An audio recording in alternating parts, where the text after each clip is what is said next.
Conor, first of all, it's nice to have a little catch up with you. It's been a few weeks since we had a chat. How do you think it's all going?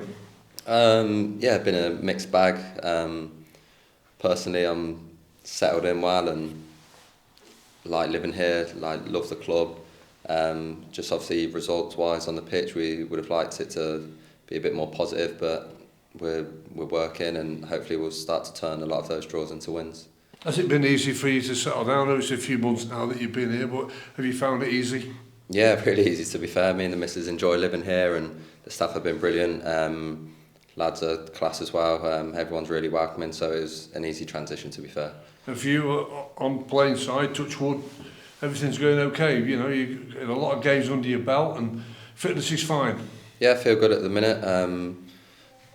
Thanks to Joe, he does a lot of work in the gym and managing players loads and whatnot. So yeah, fingers crossed I can stay injury free and hopefully help the team. Obviously there was the change at the top, which was a surprise to everybody, and it doesn't usually happen in football that way around. How do you think it's all settled down for the playing side of it? Yeah, obviously it was as much as a shock to us as it was to everyone externally as well, and the lads were obviously disappointed and felt for Alex, to be fair. Obviously he's gone through his own stuff at home and it was sort of difficult to hear that and how it's affected him, but now the dust has started to settle. Obviously the gaffers now is implementing his ideas and the lads have responded well, and it's just about evolving and continue to progress, and hopefully we can continue to go in the right direction. You've worked for a few managers through your career, where you've been, where you started, where you've been around. As a player and as a group of players, what do you look for from a new leader? What do you look for? I think a lot of the foundations Alex sort of implemented anyway. So it was, as I said, it was just sort of evolving that, and Bally's obviously got his own ideas, but all managers are slightly different. They've all got their own ideas, their own different ways of playing, and yeah, just little tweaks here and there, but everything's, I haven't got a bad word to say about both of them so far. You go to one of your former clubs at the weekend as well, off the back of 2 outright wins and a victory in a penalty shootout, and 3 clean sheets as well. Do you feel as though you're slowly getting back on track from when you started the opening month of the season?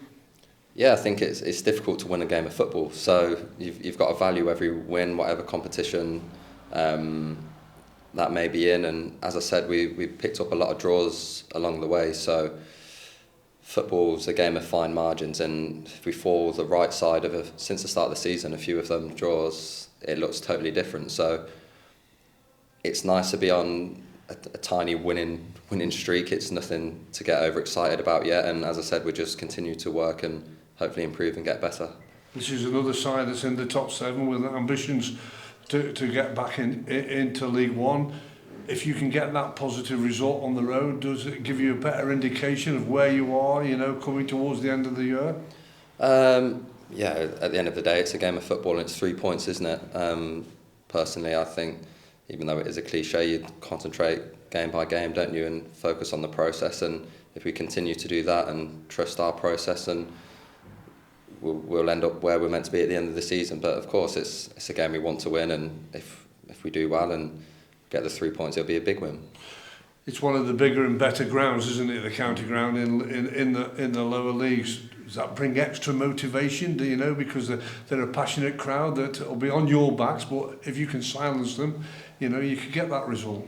Yeah, as footballers, you want to play against the best teams and the best or better stadiums against the best or better players. So it'll be a good atmosphere, as you said. They're obviously doing well, so it'll be nice to go away from home and hopefully upset their fans. Obviously, they've had a new manager as well in the last few months. So they've had a few managers in the last few years. What's the feeling? What's the feeling in the game of how they're playing and how they're going? Well, we know they're a good team. They're a good team. They play good football, and they've got good players. So we know it's going to be difficult. That combined with obviously going away from home and actually what you just spoke about, the fans and the stadium, it will be a tough game. But we've sort of done our homework and we'll be working on what we're going to do to implement our style on them, and we know it'll be a tough game and one we can hopefully do well in. Played over 30 odd games down there a few years ago. What would you be expecting when you run out of that tunnel? What do you think's coming? I don't know if anyone will remember me, to be honest. A few years ago now, wasn't it? I don't know. I've played against a few times for Cheltenham and always got a good reception, so hopefully I'll get the same. And what you want is 3 points for Crewe on the road? Yeah, definitely. It'll be away wins are always good, so hopefully we can continue this little run we're on.